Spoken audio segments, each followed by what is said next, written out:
7 years ago, this blue-eyed man introduced himself to me at church. Fast forward to today, we're now married, adopted 2 dogs, and running this business together.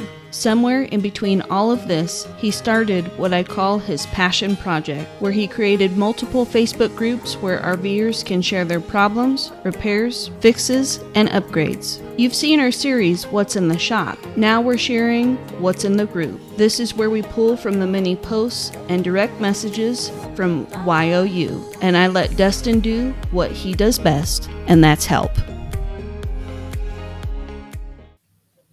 Okay, Des, so this one was going viral not only in one of your groups, but a lot of groups I remember this one. on social media.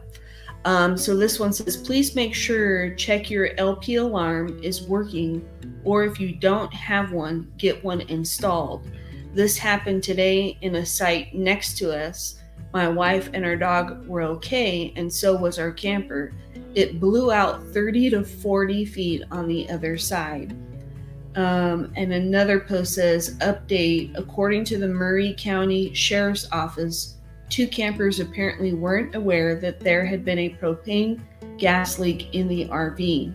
One of them lit the propane stove to cook breakfast this morning, which caused the RV to explode and catch fire.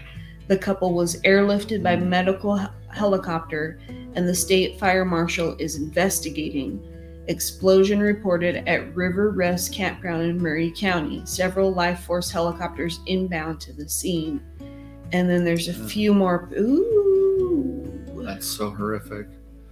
So look at that picture. That blew the whole side out. It blew the whole wall off. And it grenaded the top when it blew. Mm-hmm. And then in this area, you can see the stove blew out of the unit wall, because that's where the kitchen would be located at. Wow. Mm-hmm. I mean, it buckled the whole front and everything. That's just insane.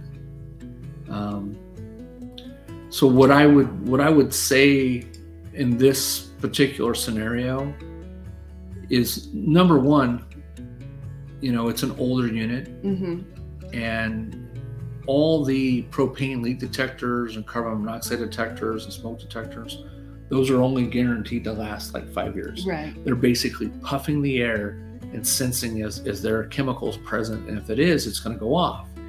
Now, a lot of times owners will hear them go off, and it's doing that annoying beep, beep, beep, driving you crazy. Well, that's indicating, hey, I have low voltage. I'm below 12 volts in power. So when the voltage level is below 12 volts in power, that alarm will sound off just like if there is a leak, indicating it doesn't have enough power to stay on to detect a leak. Okay. So number one, always make sure that you have a fire extinguisher with you in case there is some type of a fire.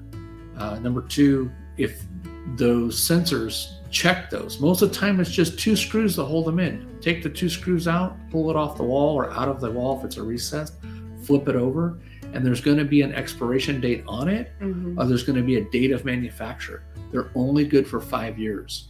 So, replace them. I know they're expensive. They're all over the place, from as cheap as like $80 to as expensive as $150. But this will save your life.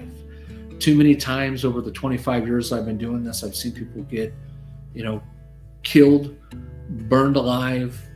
I mean, it's just, the bad thing about propane is 10 times heavier than oxygen. So the reason those propane detectors are low to the ground is to sense propane. If propane was up high and it leaks and it would fall to the ground. And then as it's leaking, it slowly rises. And as it rises, it's forcing the oxygen out of the coast. So it will literally smother you in your sleep. So that's why they have those sensors down low. And that's why they make as loud as noises as they do, is to alert you that there's a problem. So in the propane, we add a garlic byproduct that's called ethanol mercaptan. And it smells nasty. It smells like a weird garlic smell. That's to let you know, hey, there's something going on. So if your propane detector goes off, get out of the coach, shut everything off, shut off any flame and haul tail out of there. Make sure that, it's not just an issue with the batteries. If you're going to go back in it, open up, wait for a little while, open up all the windows, let it air out, because again, it can suffocate you. It's just, that's so sad. I mean, hopefully those people are survived. It's preventable, and they too. probably got flash burn from it. Mm-hmm. Because think of it, guys, if you're watching, think of it like if we were in high school or doing a prank, drop a cherry bomb in a porcelain toilet and it would explode. If anybody's ever done that, or a stick of dynamite, ladies, and it blew up. That's what that did. Mm-hmm. And so I'm sure it threw those people to the roof or to the wall or whatever. Be safe. There's a lot of good products out there. There's some products that are called Gas Stop, and Gas Stop can go on a travel trailer or fifth wheel. It's designed to go on the tank, between the tank and the pigtails. There's also one that goes on the Class C's, Class A's motorhomes.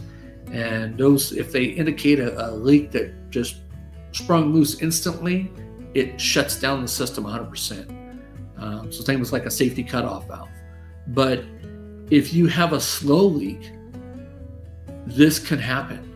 Mm-hmm. And so my advice is, we have a motorhome or travel trailer or fifth wheel that's constantly shaking and going down the road and flexing and moving, and appliances are getting used and turned off and on. They all have regulators, they all have gaskets, they all have seals, they all have connections. There's rubber hoses that go bad. So once a year, take it into a certified RV shop, have them do a propane leak down test, mm-hmm. and make sure that there's no leaks. Mm-hmm. They're going to use a manometer, and they're going to watch a gauge to see, okay, here it's full, and does it drop? And they're going to do a bunch of other like wet tests and different things to, just make sure. It's just a safety thing. I mean, we want you to go out and go traveling, have fun, but we never want to have somebody get hurt over this. So that's really sad that if you want to go back to that picture, that's just unimaginable. Mm-hmm.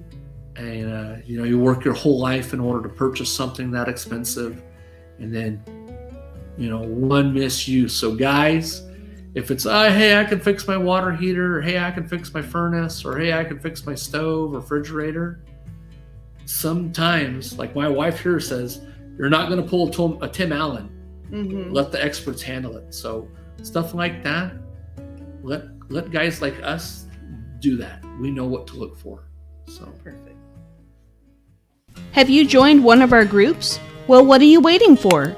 The link in the YouTube description box below will take you to a landing page that highlights all of our groups. Come on and join us online, whether it's a general group or one tailored to your RV's manufacturer. There's something for everyone.